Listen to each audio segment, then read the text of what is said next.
Assalamualaikum warahmatullahi wabarakatuh. Saya Nur Afifah Lutfiani, NIM 1710201091 dari Prodi Keperawatan, kelas 7B, kelompok B1. Jadi saya membuat video kali ini sebagai tugas mata kuliah keperawatan gerontik. Untuk materinya yaitu yang akan saya bahas tentang pengkajian inkontinensia urin dan juga senam Kegel pada lansia. Baik, selamat menyaksikan. Yang pertama yaitu pengkajian inkontinensia urin.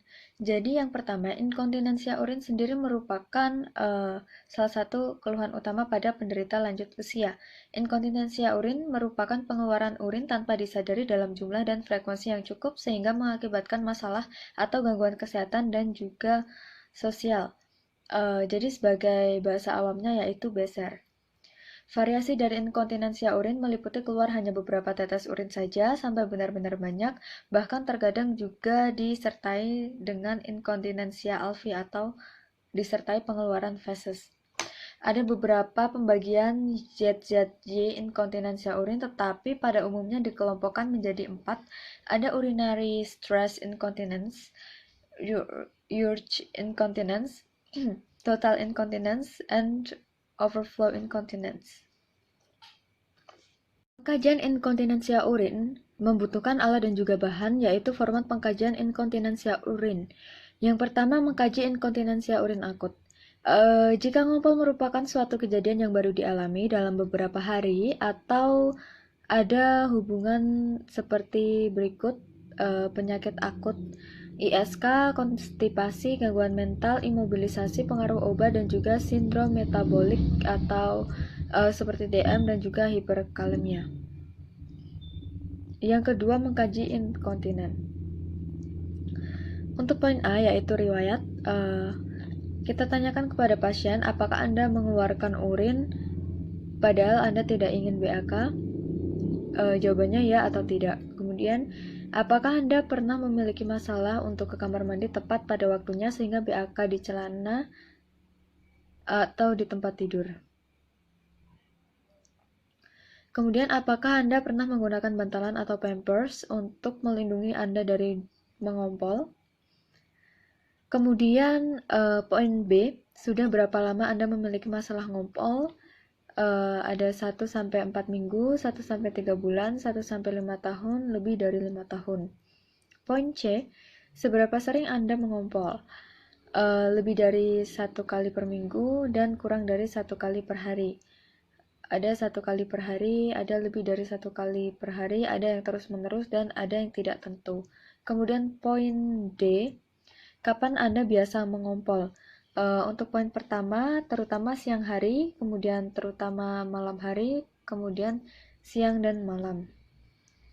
Untuk poin E atau yang terakhir, ketika Anda mengompol, seberapa banyak urin yang keluar?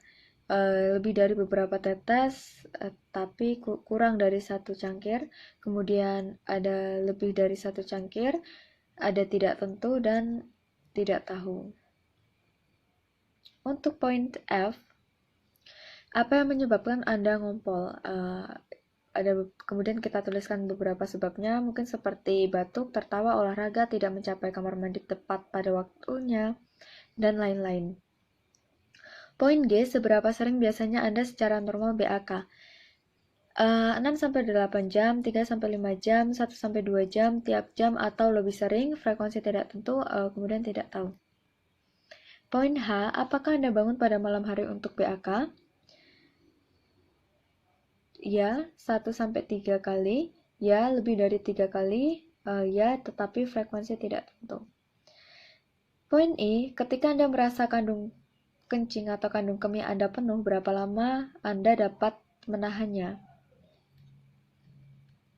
Mungkin ada selama saya ingin, hanya beberapa menit, kurang dari 1-2 menit, tidak dapat menahan sama sekali, dan tidak dapat mengetahui kapan kandung kemih penuh.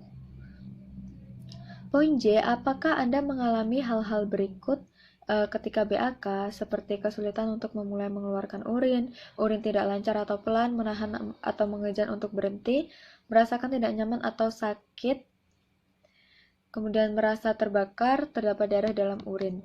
Untuk poin K, yaitu apakah Anda menggunakan salah satu alat di bawah ini untuk menolong Anda dari mengompol? ada pengalas di tempat tidur, pampers, bantalan atau pembalut, pengobatan, pispot, kateter, dan lain-lain. Itu kita tulis. Poin L, apakah Anda merasa memerlukan evaluasi atau pengobatan lebih lanjut mengenai masalah kompol, ya atau tidak? Poin M, apakah Anda pernah tidak dapat mengeluarkan tinja? Jawabannya ya atau tidak. Poin N, riwayat medis yang berkaitan seperti stroke, demensia, Parkinson, gangguan saraf lain, DM, gagal ginjal, dan lain-lain, itu kita juga tuliskan. Kemudian ada obat-obat yang sedang digunakan seperti diuretik, antihipertensi, obat syaraf, dan lain-lain.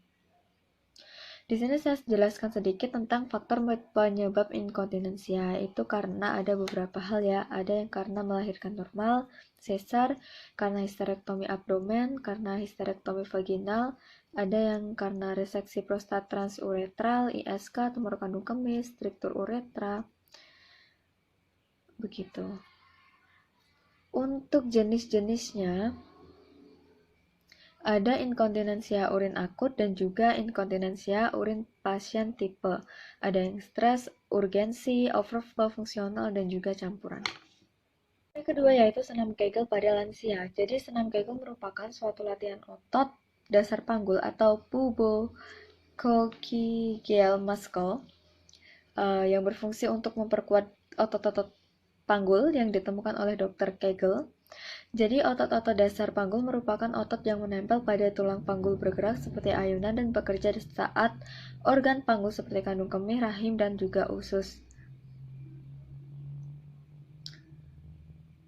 Jadi saat Anda menahan dan melepaskan kemih sama saja dengan menggerakkan otot panggul. Jadi senam Kegel dapat dilakukan dengan mengencangkan otot panggul Anda selama 5 detik, disusul kemudian dengan rileks selama 5 detik. Lalu diulangi lagi dari awal hingga 10 kali berturut-turut sebanyak 3 kali sehari. Nah, saat melakukan senam Kegel ini, fokus pada otot-otot panggul di sekitar vagina dan juga anus saja. Tidak perlu sampai melibatkan otot perut atau paha. Nah, saat melakukan latihan ini, bernapaslah dengan normal, tidak perlu menahan napas. Belajar melakukan toning otot panggul dan relaksasi sesegera mungkin secara berurut-urut sekitar 10-20 kali dan ulangi hingga 10-20 kali dan ulangi hingga 10 kali sehari. Anda juga dapat mencoba teknik elevator yang dimulai dengan mengencangkan otot-otot dasar panggul, kemudian secara bertahap melepaskannya seperti lift yang jatuh dari lantai 4 dan berhenti di setiap lantai. Ulangi teknik ini hingga 10 kali sehari. Jika gerakan sederhana tersebut rutin dilakukan setiap hari, maka insya Allah akan ada manfaat yang didapatkan. Untuk manfaatnya, latihan Kegel pada lansia itu, jadi penuaan dapat melemahkan otot-otot panggul. Ketika dasar otot panggul melemah, maka organ panggul dapat menurun posisinya dan menonjol melalui vagina. Nah, kondisi ini disebut prolapsis yang menjadi penyebab wanita sering kencing dan buang air tanpa sengaja atau mengompol tanpa sadar. Latihan Kegel yang dilakukan secara teratur dapat mencegah kondisi ini terjadi. Selain itu, senam Kegel pada lansia juga bermanfaat dalam hal untuk yang pertama, vagina lebih kuat oleh adanya otot-otot panggul yang kuat. Kemudian yang kedua, bersin dan batuk.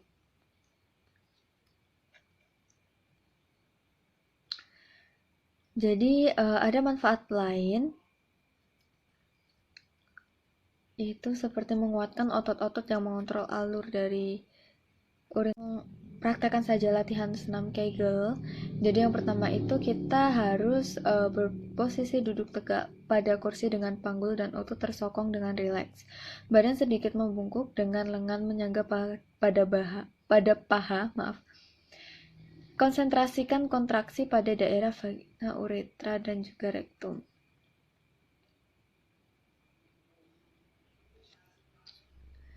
Jadi begini ya.